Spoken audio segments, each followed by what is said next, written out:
Hi friends, ఎలా ఉన్నారు? బాగున్నారా ఫ్రెండ్స్? ఇదేంటంటే చికెన్ గ్రేవీ కర్రీ అనమాట.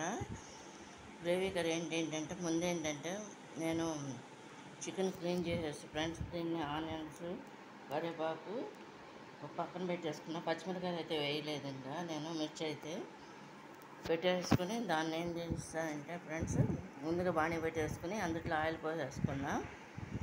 ఆయిల్ వేసేసిన తర్వాత ఏమైందంటే ఫ్రెండ్స్ దాంట్లో కొంచెం అల్లం వెల్లుల్లిపాయ పేస్ట్ వేసాను అనమాట. వేసేసిన తర్వాత అది పచ్చివాసన పోయిన తర్వాత ఆనియన్స్ను కరివేపాకు వేసేసి అది కుక్ అవుతుండగా దాంట్లో ఏంటంటే పసుపు వేసేసి ఒక 5 నిమిషాలు అయిన తర్వాత ఫ్రెండ్స్ దాంట్లో ఏంటంటే చికెన్ కూడా వేసేసాను అనమాట ఫ్రెండ్స్. అది చికెన్ వేసేసిన తర్వాత దాంట్లో కారం, పసుపు, సాల్ట్ వేసేసాం అనమాట ఫ్రెండ్స్.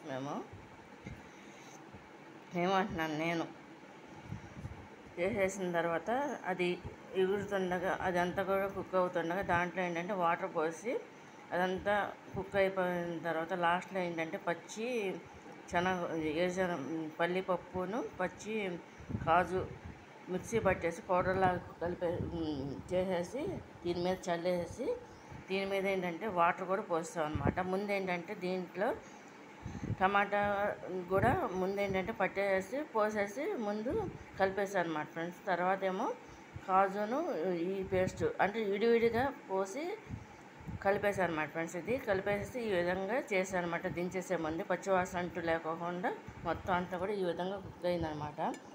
ఇదొక టైప్లో చికెన్ గ్రేవీ కర్రీ అనమాట ఫ్రెండ్స్. ఇది కనుక మీకు నచ్చినట్టు లైక్ చేయండి, షేర్ చేయండి, సబ్స్క్రైబ్ చేయండి ఫ్రెండ్స్. బాయ్.